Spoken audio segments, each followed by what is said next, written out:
रोज की तरह आज भी आपका स्वागत है हमारे यूट्यूब चैनल जीके और एग्जाम फाइटर में। आज हम आपके लिए जीके के अत्यंत ही महत्वपूर्ण 25 प्रश्न लेकर आए हैं। यदि वीडियो आपको पसंद आए तो चैनल को सब्सक्राइब करिएगा, वीडियो को लाइक करिएगा। दोस्तों, हम उम्मीद करते हैं कि आप 25 के 25 प्रश्नों के सही जवाब कमेंट बॉक्स में जरूर देंगे। तो चलिए दोस्तों, हम अपना पहला प्रश्न देखते हैं। हमारा पहला प्रश्न है कि चाय तथा कॉफी दोनों कहाँ उगाई जाती है। बताइए यदि आपको इसका आंसर चाय तथा कॉफी। जी हाँ दोस्तों, चाय तथा कॉफी दोनों कहाँ उगाई जाती है। बेहद ही इंपॉर्टेंट प्रश्न है, कई बार एग्जाम में यह प्रश्न पूछा जा चुका है। बताइए यदि आपको इसका आंसर मालूम है। उत्तर पश्चिम भारत में, पूर्वी भारत में, मध्य भारत में या दक्षिणी भारत में। जी हाँ दोस्तों, चौथा द राइट आंसर, चाय तथा कॉफी दोनों दक्षिणी भारत में उगाए जाते हैं। चलिए दोस्तों, अगला प्रश्न देखते हैं। हमारा अगला और दूसरे नंबर का प्रश्न बेहद ही इंपॉर्टेंट प्रश्न है साथियों। इसको तुरंत आप कॉपी में नोट कर लीजिए और बताइए यदि आपको इसका आंसर मालूम है कि निम्नलिखित में से कौन सा राज्य। जी हाँ दोस्तों, कौन सा राज्य सर्वाधिक गेहूं का उत्पादन करता है। पंजाब, मध्य प्रदेश, महाराष्ट्र या उत्तर प्रदेश। निम्नलिखित में से जो 4 राज्य दिए गए हैं, इनमें से आपको ये बताना है कि सर्वाधिक गेहूं का उत्पादन कौन सा राज्य करता है। जी हाँ दोस्तों, चौथा the right answer, Uttar Pradesh सर्वाधिक राज्यों में सर्वाधिक गेहूं का उत्पादन करता है। चलिए दोस्तों, अगला प्रश्न देखते हैं।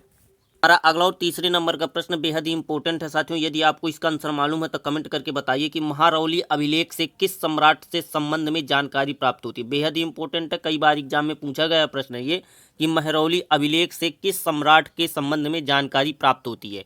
यदि आपको इसका आंसर मालूम है तो कमेंट बॉक्स में कमेंट करके बताइए। समुद्रगुप्त, स्कंदगुप्त, चंद्रगुप्त द्वितीय या चंद्रगुप्त प्रथम। जी हाँ दोस्तों, चौथा द राइट आंसर, तीसरा द राइट आंसर चंद्रगुप्त द्वितीय। चंद्रगुप्त द्वितीय महरौली अभिलेख से किस सम्राट के बारे में जानकारी प्राप्त होती है। चंद्रगुप्त द्वितीय के बारे में जानकारी प्राप्त होती है। चलिए दोस्तों, अगला प्रश्न देखते हैं।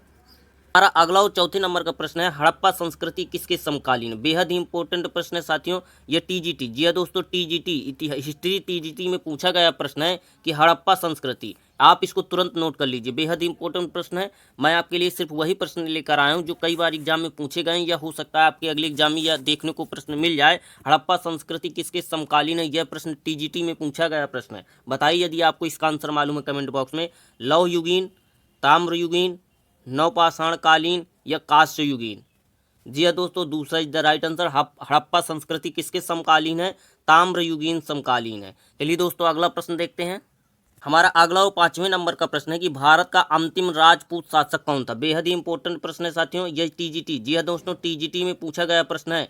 यदि आपको इसका आंसर मालूम है तो कमेंट करके बताइए। टीजीटी में पूछा गया प्रश्न है, बेहद ही इंपॉर्टेंट प्रश्न है ये कि भारत का अंतिम राजपूत शासक कौन था। यदि आपको इसका आंसर मालूम है तो बताइए।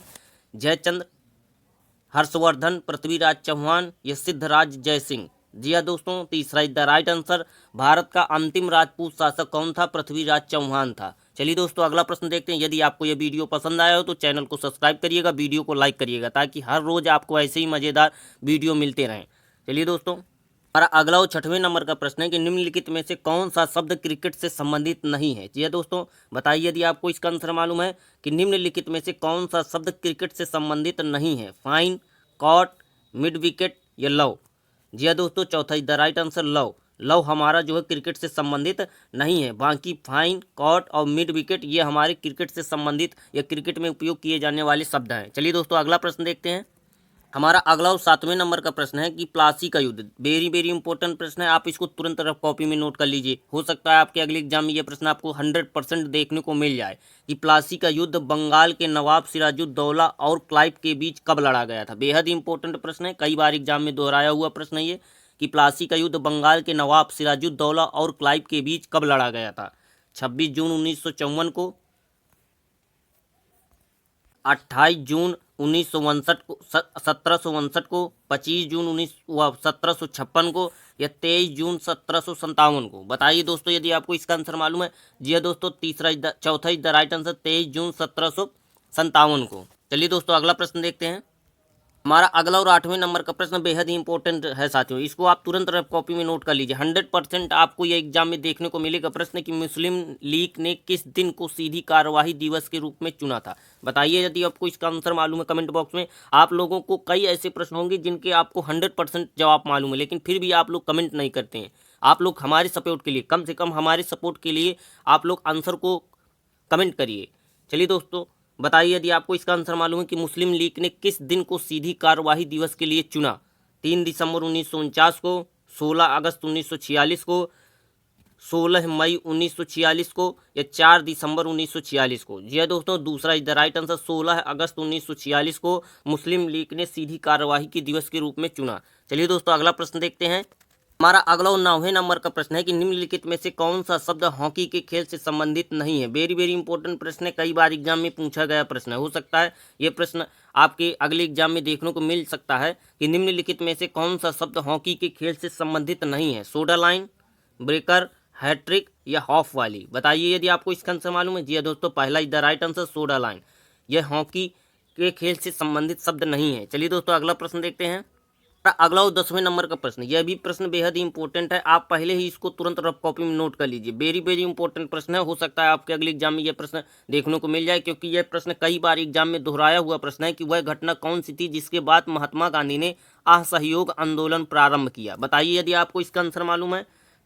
साइमन कमीशन का आगमन, रॉयल एक्ट कानून, क्रिप्स मिशन का आगमन या चौरी चौरा हत्याकांड? बताइए वह कौन सी घटना है जिसके बाद महात्मा गांधी ने असहयोग आंदोलन प्रारंभ किया था? जी हाँ दोस्तों, दूसरा is the right answer, royal act कानून। चलिए दोस्तों, अगला प्रश्न देखते हैं। हमारा अगला और 11वें नंबर का प्रश्न बेहद इंपॉर्टेंट है दोस्तों, आप इसको भी तुरंत रफ कॉपी में नोट कर लीजिए। हो सकता है आपके अगले एग्जाम में ये आ जाए, इसलिए इंपॉर्टेंट है। अगले एग्जाम की दृष्टि से यह प्रश्न बेहद ही इंपॉर्टेंट है और कई बार एग्जाम में देखा गया है यह प्रश्न कि समन्वय अवज्ञा आंदोलन को शुरू करने का प्रमुख उद्देश्य क्या था? बताइए यदि आपको इसका आंसर मालूम है। सांप्रदायिक दंगे रोकना, भारत के लिए पूर्ण स्वाधीनता प्राप्त करना, भारत के लिए प्रजातांत्रिक संस्थाओं की स्थापना करना या सरकारी सेवाओं में अधिक प्रतिनिधित्व प्राप्त करना? बताइए कि समन्वय अवज्ञा आंदोलन को शुरू करने का प्रमुख उद्देश्य क्या था? जी हाँ दोस्तों, दूसरा is the right answer, Bharat के लिए पूर्ण स्वाधीनता प्राप्त करना समज्ञा आंदोलन का प्रमुख उद्देश्य था। चलिए दोस्तों, अगला प्रश्न देखते हैं। हमारा अगला और 12वें नंबर का प्रश्न है कि भारत के संविधान की अनुसूची 8 में कितनी भाषाएं सम्मिलित है? बेहद ही इंपॉर्टेंट प्रश्न है साथियों, आप इसको तुरंत नोट कर लीजिए कि बाहर। और बताइए यदि आपको इसका आंसर मालूम है कि भारत के संविधान की 8वीं अनुसूची में, जी हाँ दोस्तों, 8वीं अनुसूची में कितनी भाषाएं सम्मिलित हैं? 18, 22, 16 या 12? जी हाँ दोस्तों, दूसरा इज द राइट आंसर, 22 भाषाएं सम्मिलित हैं। चलिए दोस्तों, अगला प्रश्न देखते हैं। हमारा अगला और 13वें नंबर का प्रश्न बेहद ही इंपॉर्टेंट प्रश्न है कि किस संशोधन द्वारा संपत्ति को मूल अधिकार के बजाय विधिक का अधिकार बना दिया गया? जी हाँ दोस्तों, बेहद ही इंपॉर्टेंट प्रश्न है, कई बार एग्जाम में पूछा गया प्रश्न है, संविधान से रिलेटेड प्रश्न है कि किस संशोधन के द्वारा संपत्ति के अधिकार को मूल अधिकार के बजाय कानूनी अधिकार, विधि का अर्थ होता है कानूनी, जी हाँ दोस्तों कानूनी, तो किस संशोधन के द्वारा जो संपत्ति का मूल अधिकार था, भाई पहले मूल अधिकार में संपत्ति का जो अधिकार होता है वो मूल अधिकार में जोड़ा जाता था, लेकिन उसको मूल अधिकार से हटा दिया गया है। अब बताइए कि किस संशोधन के द्वारा संपत्ति को मूल अधिकार के बजाय कानूनी अधिकार बना दिया गया है? 28वें, 42वें, 40वें या 44वें संशोधन द्वारा? जी हाँ दोस्तों, चौथा इज द राइट आंसर। यदि आपको इसका आंसर मालूम है तो कमेंट करके बताइए। जी हाँ दोस्तों, 44वें संशोधन द्वारा संपत्ति के अधिकार को मूल अधिकार की बजाय विधिक अधिकार यानी न्याय अधिकार में बदल दिया गया है। चलिए दोस्तों, अगला प्रश्न देखते हैं। न्याय या कानूनी अधिकार में बदल दिया गया है। हमारा अगला 14वें नंबर का प्रश्न है कि फुटबॉल कप, जी हाँ दोस्तों, फुटबॉल कप, विश्व कप फुटबॉल, जी हाँ दोस्तों, विश्व कप फुटबॉल 2006 का उपविजेता कौन था? बताइए, बेहद ही इंपॉर्टेंट प्रश्न है, कई बार एग्जाम में यह पूछा गया प्रश्न, हो सकता है आपके अगले एग्जाम में यह प्रश्न देखने को मिल जाए कि विश्व कप फुटबॉल 2006 का उपविजेता कौन सा देश रहा है? ब्राजील, जर्मनी, फ्रांस या इटली? जी हाँ दोस्तों, तीसरा इज द राइट आंसर, विश्व कप फुटबॉल 2006 का उपविजेता फ्रांस रहा है। चलिए दोस्तों, अगला प्रश्न देखते हैं। हमारा अगला 15वें नंबर का प्रश्न है कि कर्क रेखा, जी हाँ दोस्तों, कर्क रेखा निम्नलिखित स्थान से या उससे निकटतम दूरी से गुजरती है? बताइए यदि आपको इसका आंसर मालूम है। बेहद ही इंपॉर्टेंट प्रश्न है साथियों, कई बार एग्जाम में दोहराया गया प्रश्न ये कि कर्क रेखा निम्नलिखित स्थान से या उससे निकटतम दूरी से गुजरती है, वह रेखा कौन सी है? सागर, शहडोल, विदिशा या रतलाम? जी हाँ दोस्तों, चौथा is the right answer, Ratlam. कर्क रेखा निकटतम दूरी से गुजरती है निम्नलिखित स्थानों में से, यानी रतलाल स्थान से निकटतम दूरी से गुजरती है। चलिए दोस्तों, अगला प्रश्न देखते हैं। हमारा अगला 16वें नंबर का प्रश्न है कि भारत में, जी हाँ दोस्तों, भारत में गन्ने की सर्वोच्च उत्पादकता है? बताइए, गन्ने की सर्वोच्च उत्पादकता है महाराष्ट्र में, तमिलनाडु में, आंध्र प्रदेश में या पंजाब में? यदि आपको इसका आंसर मालूम तो कमेंट बॉक्स में कमेंट करके बताइए कि भारत में गन्ने की सर्वोच्च उत्पादकता है। जी हाँ दोस्तों, तमिलनाडु में। दूसरा is the right answer, Bharat में सबसे ज़्यादा गन्ने का उत्पादन कहाँ होता है? तमिलनाडु में होता है। यदि आपको ये वीडियो पसंद आया हो तो आप चैनल को सब्सक्राइब जरूर करिएगा ताकि आपको हर रोज़ ऐसे ही मज़ेदार वीडियो मिल सकें। चलिए दोस्तों, अगला प्रश्न देखते हैं। हमारा अगला और 17वें नंबर का प्रश्न है कि डागर बैंक से तात्पर्य है। बताइए यदि आपको इसका आंसर मालूम है कि डागर बैंक से तात्पर्य है जापान के तटीय क्षेत्र से, पश्चिमी अंटार्कटिका मध्य क्षेत्र से, या पूर्वी अंटार्कटिका मध्य क्षेत्र से, या हिंद महासागर के मध्य क्षेत्र से। बताइए यदि आपको इसका आंसर मालूम है। जी दोस्तों, तीसरा इज द राइट आंसर, पूर्वी अंटार्कटिका मध्य क्षेत्र से डागर बैंक। चलिए दोस्तों अगला प्रश्न देखते हैं। हमारा अगला और 18वें नंबर का प्रश्न है कि सिपेयर, जी दोस्तों, सिपेयर हैंड शब्द किस खेल के लिए प्रयुक्त होता है। बेहद ही इंपॉर्टेंट प्रश्न है, कई बार एग्जाम में दोहराया गया प्रश्न है। बताइए यदि आपको इसका आंसर मालूम है कमेंट बॉक्स में कि सिपेयर हैंड शब्द किस खेल के में प्रयुक्त होता है। गोल्फ में, तैराकी में, जूडो में, या सोमो कुश्ती में। जी दोस्तों, दूसरा द राइट आंसर तैराकी में। तैराकी में सिपेयर हैंड शब्द का प्रयोग होता है। चलिए दोस्तों अगला प्रश्न देखते हैं। हमारा अगला 19वें नंबर का प्रश्न है कि भारतीय वन सर्वेक्षण का मुख्यालय कहाँ स्थित है। बेहद ही इंपॉर्टेंट प्रश्न है, मैं आपको बता दिया हूँ कि आप इसको तुरंत रफ कॉपी में, बिना देर किए तुरंत रफ कॉपी में नोट कर लीजिए। यह 100% आपके अगले एग्जाम में देखने को मिलेगा प्रश्न कि भारतीय वन सर्वेक्षण का मुख्यालय कहाँ स्थित है। दिल्ली में, शिमला में, देहरादून में, या श्रीनगर में। बताइए यदि आपको इसका आंसर मालूम है। जी दोस्तों, तीसरा is the right answer Dehradun में। भारतीय वन सर्वेक्षण का मुख्यालय कहाँ स्थित है, देहरादून में स्थित है। चलिए दोस्तों अगला प्रश्न देखते हैं। हमारा अगला और 20वें नंबर का प्रश्न है कि भूमध्य रेखा पर 1 डिग्री अक्षांश की दूरी होती है। बेहद ही इंपॉर्टेंट प्रश्न है, आप इसको तुरंत रफ कॉपी में नोट कर लीजिए। और यदि वीडियो पसंद आए तो वीडियो को लाइक जरूर कर दीजिएगा। भूमध्य रेखा पर 1 डिग्री अक्षांश की दूरी होती है। 100% आपको यदि आंसर मालूम है तो आप कमेंट करके जरूर बताइए। 122 किलोमीटर, 104 किलोमीटर, 111 किलोमीटर, या 120 किलोमीटर। भूमध्य रेखा पर 1 डिग्री अक्षांश की दूरी। जी हाँ दोस्तों, 1 डिग्री अक्षांश की दूरी बताना है। तीसरा is the right answer 111 kilometre. भूमध्य रेखा पर 1 डिग्री अक्षांश की दूरी 111 किलोमीटर होती है। चलिए दोस्तों अगला प्रश्न देखते हैं। हमारा अगला और 21वें नंबर का प्रश्न है घना। जी हाँ दोस्तों, घना पक्षी राष्ट्रीय उद्यान नए नाम से जाना जाता है। हर एग्जाम में दोस्तों, हर एग्जाम में कभी ना कहीं यह उद्यान से संबंधित प्रश्न पूछ लिया जाता है। हो सकता है आपके अगले एग्जाम में यह प्रश्न मिल जाए आपको देखने के लिए कि घना पक्षी राष्ट्रीय उद्यान नए नाम से जाना जाता है। किस नए नाम से जाना जाता है। बताइए, काजीरंगा उद्यान, सरिस्का उद्यान, केवलादेव राष्ट्रीय उद्यान, या बांदीपुर राष्ट्रीय उद्यान। बताइए कि घना पक्षी राष्ट्रीय उद्यान किस नए नाम से जाना जाता है। यदि आपको इसका आंसर मालूम है तो फटाक से कमेंट करके बताइए। जी हाँ दोस्तों, तीसरा is the right answer Keoladeo राष्ट्रीय उद्यान घना पक्षी राष्ट्रीय उद्यान का नया नाम है। चलिए दोस्तों अगला प्रश्न देखते हैं। हमारा अगला और 22वें नंबर का प्रश्न है कि किस राज्य में पेरियार जल विद्युत परियोजना स्थित है। बेहद इंपॉर्टेंट प्रश्न है, तुरंत आप इसको रफ में नोट कर लीजिए।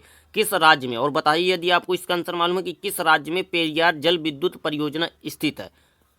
तमिलनाडु में, केरल में, आंध्र प्रदेश में, या कर्नाटक में। जी हाँ दोस्तों, दूसरा is the right answer Kerala में।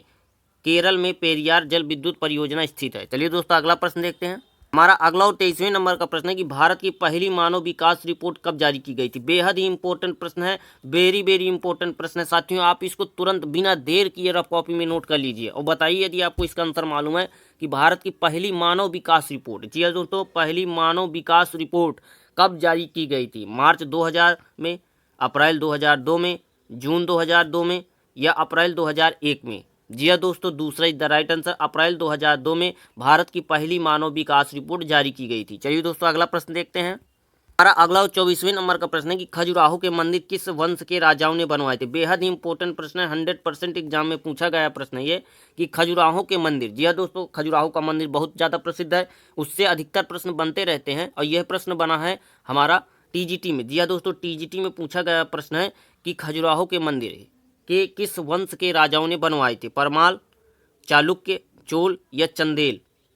जी हाँ दोस्तों, चौथा is the right answer Khajuraho के मंदिर किस वंश के राजाओं ने बनवाए थे। चंदेल वंश के राजाओं ने बनवाए थे। चलिए दोस्तों अगला प्रश्न देखते हैं। हमारा अगला और 25वें नंबर का प्रश्न है, बेहद ही इंपॉर्टेंट प्रश्न है कि निम्नलिखित में से किस में नाइट्रोजन पाई जाती। जी हाँ दोस्तों, बताइए यदि आपको इसका आंसर मालूम है। बेहद ही इंपॉर्टेंट प्रश्न है ये, यूपीटीटी। जी हाँ दोस्तों, यूपीटीटी में पूछा गया प्रश्न है। हो सकता है आपके अगले एग्जाम में ये प्रश्न देखने को मिल जाए कि निम्नलिखित में से किस में नाइट्रोजन पाई जाती है। वसा में, प्रोटीन में, कार्बोहाइड्रेट्स में, या तेल में। जी हाँ दोस्तों, दूसरा is the right answer protein में। प्रोटीन में नाइट्रोजन पाई जाती है।